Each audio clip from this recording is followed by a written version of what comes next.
Appearances can be deceiving pretty much sums up the life of Wang Mang. Born in China in 45 BC, he played the part of a proper Confucian en route to usurping the throne and proclaiming himself emperor. Everybody thought this guy was the real deal, but you'll soon see that was not really the case. Okay, so most Chinese nobles took concubines, a sort of wife, sort of legalized sexual partner, but not Wang Mang. Nope, he had his one and only wife he was devoted to. Oh no, wait, this just in, he's had yet another affair. He's dead, so you might think that's impossible, but this is just how prolific of a cheater he is/was. It did make him look really honorable to everyone, though, due to his apparent familial devotion. Speaking of family, his first legitimate son, was forced to commit suicide by his dad for killing a household servant. Nobles usually swept that under the rug because that's how life is when you're wealthy. Wang Mang, though, used the event to portray himself as a man of great Confucian virtue. Except here's how things went for the rest of his kids. Next son, forced into suicide for conspiring with the family of the legitimate emperor at the time.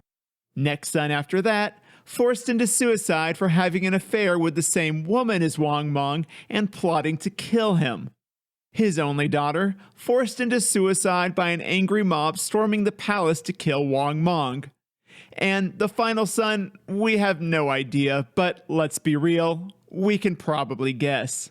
Back to that legitimate emperor, he turned deathly ill, so Wang Mang petitioned the gods with a letter, pleading with them to spare the emperor and take Wang Mang's life instead.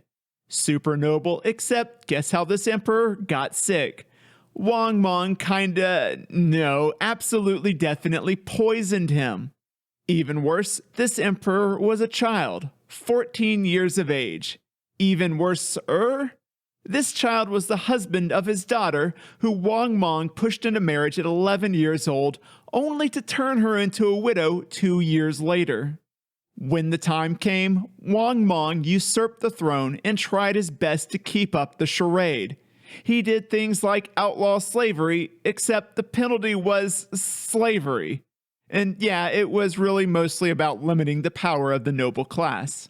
When the rebels came to restore the old empire, Wang Mang had given up all appearances of nobility. He lavished his last hours in the company of a harem of women. This from the man that many had viewed as the pinnacle of Confucian virtue, except maybe that's just one way of looking at things. Maybe you'll have another. Listen to my episode about Wang Mang's life